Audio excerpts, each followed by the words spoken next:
So మరి the secret book కానీ లేకపోతే నీ చేతుల్లో ఇలాంటి పుస్తకాల ద్వారా ఎంతోమంది బాహ్యంలోనే అంటే పెళ్ళిళ్ళు ఇబ్బంది పడుతున్న ఐ మీన్ సంబంధ బాంధవ్యాలు ఇబ్బందులు పడుతున్న వాళ్ళు, మనీ వైజ్ ఇబ్బంది పడుతున్న వాళ్ళు, వీళ్ళందరూ కూడా దాని నుంచి బయటపడగలిగారు. అది ఎలా చేసుకోవచ్చు, ఒక చిన్న సంకల్పాలు ఎలా పెట్టుకోవచ్చు అనే దాని మీద కూడా కొంచెం అవగాహన కల్పించండి సార్. ఓకే మేడం, ముందుగా round of bun the secret book కంటే కూడా సేతు మహాశయుల గురించి ముఖ్యంగా చెప్పుకోవాలి. ఎందుకంటే ఆయన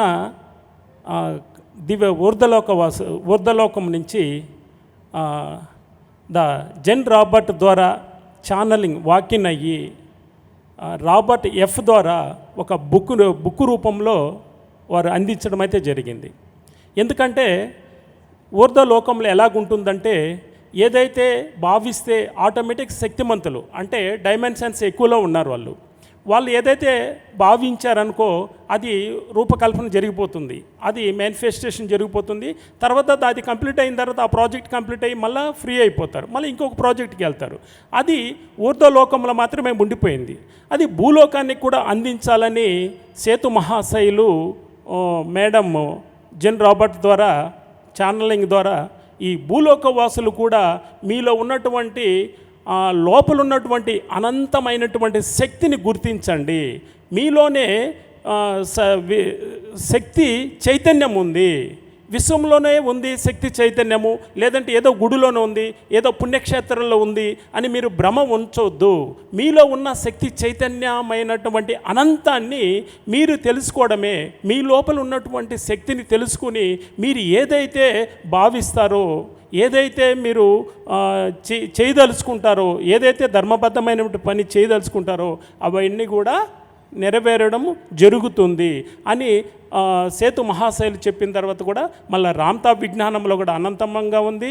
తర్వాత రాబర్ట్ సిగో కానీ తర్వాత ఈ the secret book round of burn చాలా విశ్లేషంగా వారి యొక్క స్వ అనుభవాలు ఎన్నో జోడించి ఆ పుస్తకాన్ని అందించడము, అది పాశ్చాత్య దేశస్తులు రాసిన దాన్ని కూడా మన పత్రిజీ గారు తెలుగులో వివి రమణ సార్ ద్వారా మళ్ళా దాన్ని రాయించి అత్యంత విశేషంగా ఆదరణ పొందిన పుస్తకం అది.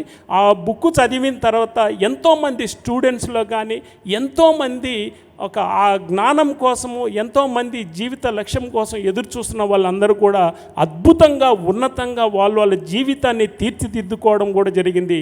అదేవిధంగా రీసెంట్గా మా కుటుంబంలో కూడా మేము మాకు 2 కూతుళ్ళు అయితే పెద్ద పాపకు పెళ్లి చేయాలనుకుంటే మంచి కుటుంబం నుంచి వాళ్ళంతటా వాళ్ళే మా ఇంటికి వచ్చి మా పాపని అడగాలని చెప్పేసి అనుకుని భార్యాభర్తలు ఇద్దరం ధ్యానంలో పెట్టుకున్నాము.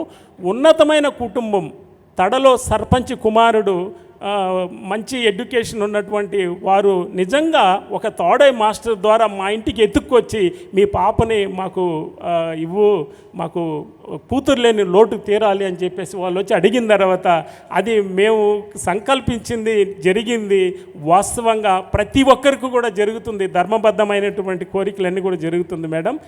ఎన్నో ఉదాహరణలు ఉన్నాయి. Thank you. సో ఫ్రెండ్స్, ఇక్కడ ఎలా సంకల్పం పెట్టుకోవాలంటే నీకు ఏది కావాలనే దాని మీద సార్ చెప్పారు.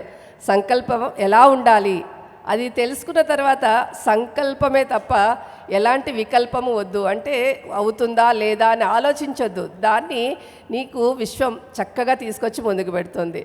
మరి అజయ్ బాబు గారు,